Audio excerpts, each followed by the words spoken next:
Jadi sebenarnya untuk memulai usaha telur gulung dan sempol ayam ini ada banyak variasinya, ada banyak caranya. Kalian bisa memulai usaha telur gulung ini dengan cara sebagai berikut. Yang pertama, kita bisa memulai jualan dengan cara online. Buat kalian yang baru mulai usaha telur gulung ataupun sempol ayam, saya sarankan kalian coba untuk online dulu. Kalau kalian masih malu-malu atau gengsi, kalian bisa coba cara online ini ya. Karena yang pertama untuk online itu keunggulannya, kita nggak memerlukan tempat, kita nggak memerlukan lapak, kita juga nggak perlu beli alat-alat atau perlengkapan. Kita cukup pakai alat-alat atau perlengkapan yang ada di dapur aja, teman-teman. Nah, dari jualan online ini kita juga bisa evaluasi teman-teman. Kira-kira makanan kita yang kita bikin ini cocok nggak di lidah para pembeli kita.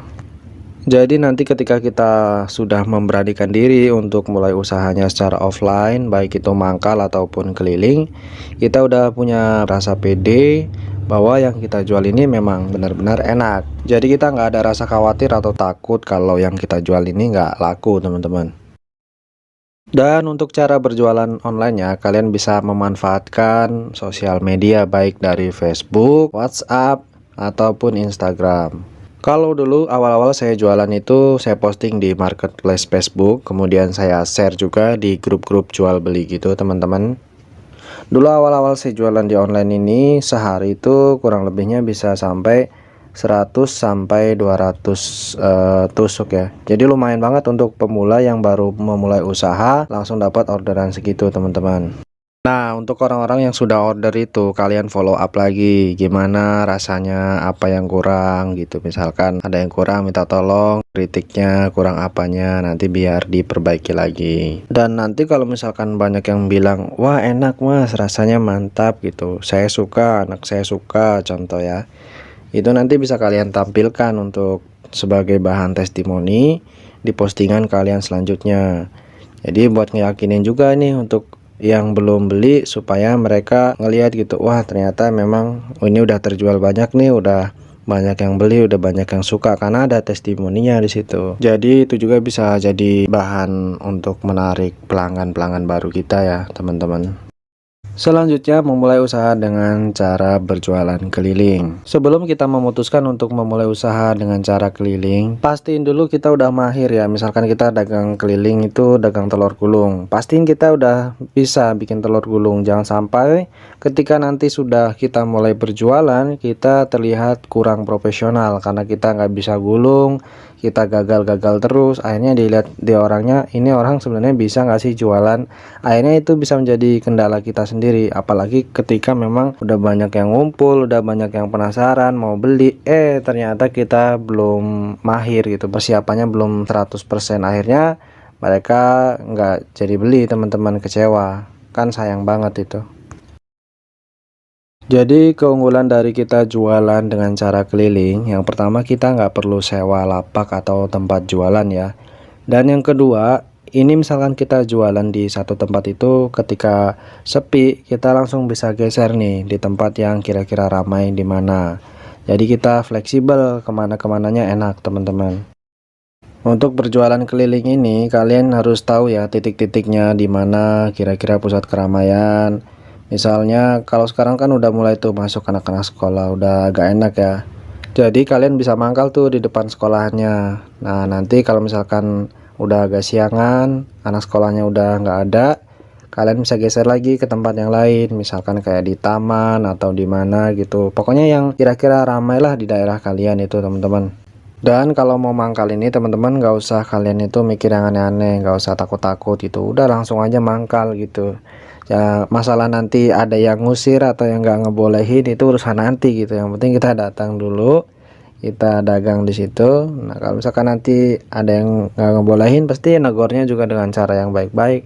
Ya udah kita geser aja kalau emang nggak boleh gitu. Kalau nggak kalian cari tempat-tempat mangkal yang sebelumnya udah ada yang mangkal juga di situ. Misalkan kayak ada tukang somai atau tukang cilok, kalian bisa nyamper juga, nyatu sama mereka. Nah itu bisa jadi teman kalian tuh, kalian ajakin aja ngobrol, misalkan, "Bang, dari mana Bang tinggalnya Bang?" gitu. Nah, nanti kalau udah agak lama tanyain tuh biasanya mangkal di mana aja gitu. Kalau misalkan saya ikutan mangkal, ke biasa abang tempat mangkal, kira-kira bisa nggak bang, ajakin ngobrol aja teman-teman. Insya Allah mereka juga itu apa ya, welcome juga, karena mereka juga ngerasain sama gitu, sama-sama cari nafkah, sama-sama keliling. Kebanyakan sih kalau orang-orang yang keliling itu rata-rata mereka welcome, enak kalau diajak ngobrol teman-teman. Tapi kalau mau mangkal juga lihat-lihat dulu ya, jangan mangkal di tempat yang sekiranya ada jualannya yang sama kayak kita. Kita jaga perasaan orang juga ya teman-teman. Nah itu dia kira-kira tips untuk berjualan keliling. Intinya kalau jualan keliling ini jangan malu-malu teman-teman.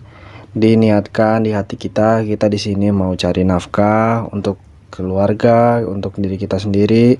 Kita nggak mau nyusahin orang, kita nggak mau minta-minta.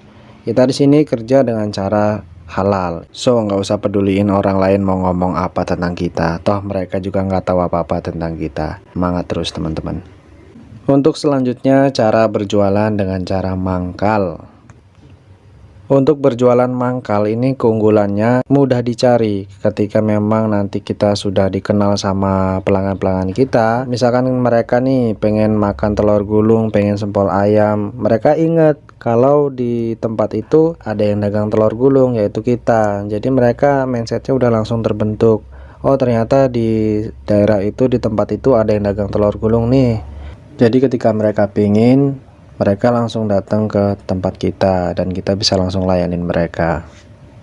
Tapi untuk kekurangannya mungkin kita harus memikirkan nih untuk biaya sewanya, karena biasanya kalau untuk mangkal itu ada untuk biaya sewanya ya teman-teman. Jadi kalian harus pikirkan dulu itu juga ya.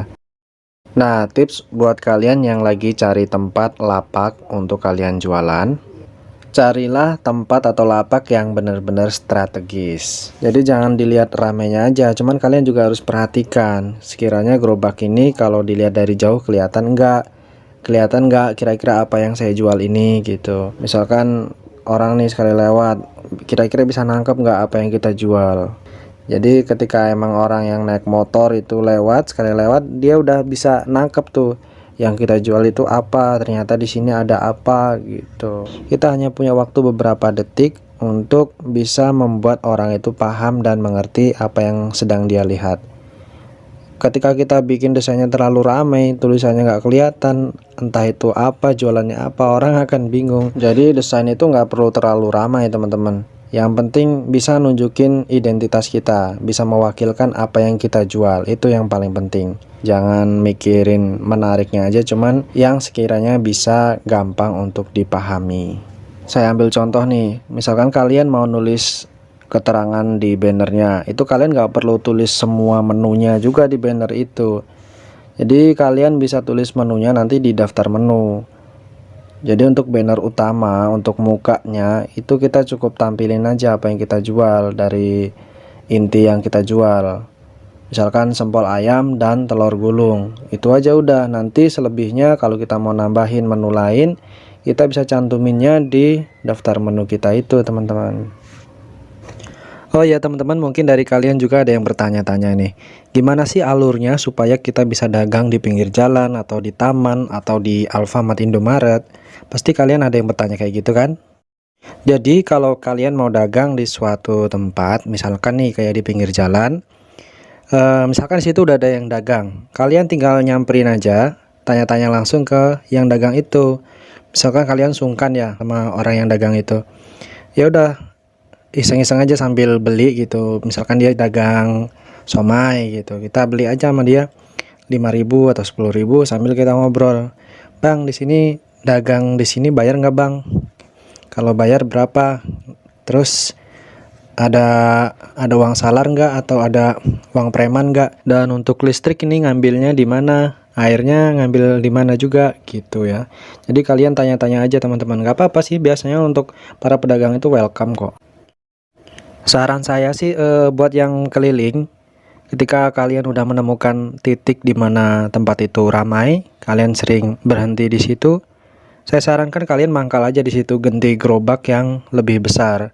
Karena saya dulu juga kayak gitu teman-teman, berawal dari keliling, saya mandek di situ, berhenti di taman. Rupanya di situ saya nggak pergi-pergi, nggak geser-geser, karena ada terus yang beli. Alhamdulillah gitu, sampai sekarang saya netap di situ karena tempatnya sih memang bagus dan strategis juga. Nah, buat kalian yang mau cobain dagang di Alfamart atau Indomaret, saya udah jelaskan ya di video saya, nanti kalian bisa cek aja, nanti saya taruh juga link videonya di deskripsi.